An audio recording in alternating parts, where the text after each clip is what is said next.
Halo semuanya, selamat datang di channel YouTube aku.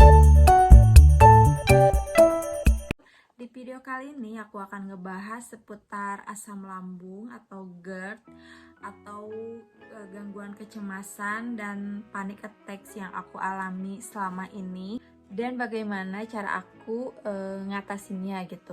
Aku akan berusaha bercerita sejelas-jelasnya ke kalian. Siapa tahu ini bisa membantu buat kalian yang lagi ngalamin hal yang sama kayak aku, yaitu gangguan asam lambung. Jangan lupa tonton videonya sampai akhir ya. Jadi sekitaran 2 tahun lalu atau lebih gitu, aku tuh sering ngerasain yang namanya perut kembung. Dan pola hidup aku itu bener-bener gak baik banget. Bayangin, setiap malam itu aku suka begadang. Tidurnya itu biasanya di atas jam 12 malam, dan itu setiap hari ya, karena gak bisa tidur gitu.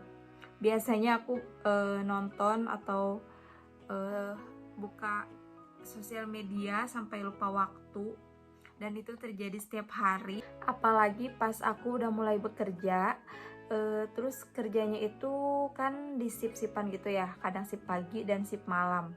Nah, yang sip malam ini yang bermasalah. Kenapa? Karena kan semalaman tuh gak tidur ya, kerja. Dan bisa tidur itu pas pulang kerja, jam 7-an gitu. Dan biasanya aku suka nge-skip sarapan karena gak kuat ngantuk dan langsung tidur gitu.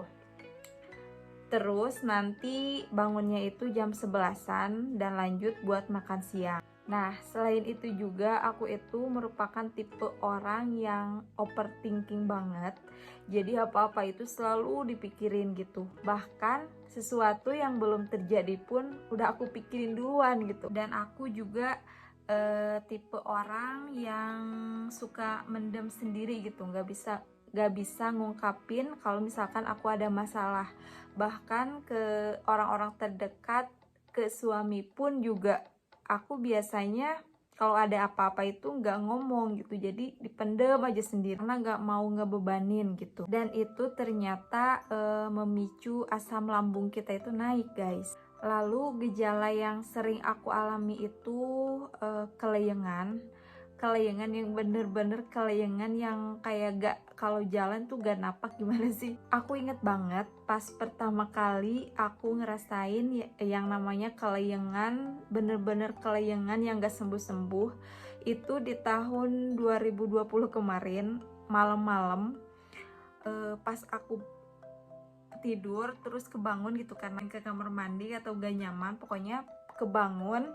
Dan itu bener-bener kepala aku yang namanya keleyengan dan mual gitu, pengen muntah tapi nggak muntah, kayak naik bis gimana sih. Nah, aku kira ditidurin bakal sembuh gitu, dan ternyata itu berlangsung beberapa hari sampai aku ngira aku itu hamil gitu, karena gejalanya mirip kayak orang hamil kan, yang namanya keleyengan, lemes, terus mual dan gak nafsu makan. Karena aku penasaran ya, kok ini keleyengannya nggak sembuh-sembuh gitu. Sebelum ke dokter, aku coba untuk googling dulu, ingin tahu gitu, apa sih, kenapa sih kok bisa keleyengan sampai sebegininya. Nah, ternyata ini tuh suatu kesalahan banget, guys. Kalau misalkan kalian lagi ngerasain ratu di badan kalian atau ngerasain sakit, jangan coba-coba untuk googling sendiri. Kenapa? Karena itu hasilnya bakal serem-serem banget, kayak tumor, kanker, yang kayak gitulah pokoknya penyakit-penyakit yang mematikan. Jadi usahakan kalau misalkan kalian lagi ngerasain gak enak di badan kalian atau kalian lagi ngerasa sakit gitu, langsung aja periksa ke dokter yang lebih tahu dan lebih akurat pastinya hasilnya.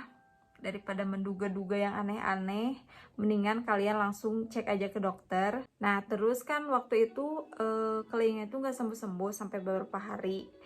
Aku cobalah cek ke dokter gitu, periksa ke dokter, kenapa sih kok keleyengannya sampai sebegininya nggak sembuh-sembuh, apa darah aku kurang, tensinya kurang atau apa gitu. Nah, waktu itu Dokter cuma nanya pola hidup aku gimana gitu, maksudnya pola makannya gimana, pola tidurnya gimana gitu. Nah otomatis kan aku ngejelasin ya, pola makannya gimana, pola tidurnya gimana. Nah dokter cuma bilang mungkin itu asam lambung, kata dia gitu. Nah ternyata selain kelayangan itu, asam lambung juga banyak banget guys gejalanya. Kayak yang keringet dingin, terus lemas, gak nafsu makan, terus juga kadang dada aku tuh kayak berdebar, kayak jantungnya kayak gimana sih, kayak sakit jantung gitu. Terus dada aku juga sesek, napas itu sampai susah pokoknya. Selain aku ngerasain gejala fisiknya, aku juga ngerasain gejala panik yang luar biasa, yang panik bener-bener panik takut meninggal, itu bener-bener aku rasain. Nah jadi teman-teman, kalau misalnya kalian ada yang ngerasain sama apa yang aku rasain gitu, kalian jangan panik dulu. Mungkin itu hanya asam lambung dan bukan penyakit yang aneh-aneh. Nah biasanya kalau misalkan asam lambung aku itu lagi naik-naiknya dan timbul kecemasan-kecemasan yang luar biasa gitu, biasanya aku suka nenangin diri aku aja dan ngeyakinin bahwa ini tuh hanya asam lambung dan bukan penyakit aneh-aneh yang menakutkan itu. Dan usahakan pikiran kalian itu harus positif gitu. Kalau misalkan gejala panic attack kalian lagi kumat dan muncul pikiran-pikiran takut mati atau kecemasan-kecemasan lainnya, kalian coba tenangin diri. Ini menurut aku ya, kalau ini terapi menurut aku gitu, selalu aku terapin ke diri aku dan alhamdulillah gitu ada perubahan dan asam lambung aku itu jarang banget kambuh lagi sekarang. Nah misalkan gejala panic attack aku lagi kumat dan ngerasa takut mati, aku selalu bilang ke diri aku bahwa gak apa-apa kok, kalau misalkan mati juga kan semua yang ada di dunia ini juga pasti bakalan mati gitu. Memang semua itu nggak akan langsung berpengaruh, tapi jika kalian ngelakuinnya berulang-ulang terus menerus, itu akan merubah pola pikir kalian menjadi lebih baik lagi. Dan jujur selama aku melakukan terapi ini, asam lambung aku itu jarang banget kambuh dan pikiran-pikiran takut mati itu udah jarang banget muncul. Paling kambuhnya itu kayak perih gitu perutnya itu, kalau karena aku nge-skip sarapan atau minum kopi, itu perut aku suka perih gitu, dan itu bisa diobati dengan minum obat aja gitu, nggak sambil dibarengi sama panic attack-nya, jadi gampang. Nah kalau misalkan kelayangan aku lagi kumat ya, aku itu tensinya rendah, biasanya aku suka nyeduh teh manis gitu, tapi tehnya nggak terlalu banyak, cuma gulanya aja yang agak banyak. Ada beberapa cara untuk mencegah supaya asam lambung kalian itu nggak naik. Yang pertama, jangan begadang. Ini bener-bener jangan ya guys, karena begadang itu bener-bener bisa memicu asam lambung banget. Yang kedua yaitu jangan skip sarapan. Sarapan itu sangat penting banget guys buat tubuh kita. Kenapa? Karena kan kita akan melakukan aktivitas seharian gitu, jadi kita butuh tenaga, makanya jangan skip sarapan. Yang ketiga yaitu jangan makan dengan porsi yang banyak. Kenapa? Karena biasanya kalau makan dengan porsi banyak itu lambung kita akan penuh. Lebih baik makannya itu sedikit-sedikit tapi sering, karena itu akan mencegah lambung kita itu kosong gitu. Karena kan kalau kosong itu memicu perut kita itu jadi perih. Yang keempat yaitu kurangi mengkonsumsi makanan yang memicu asam lambung, kayak kopi, gorengan, makanan pedas. Yang kelima yaitu jangan langsung tidur kalau habis makan.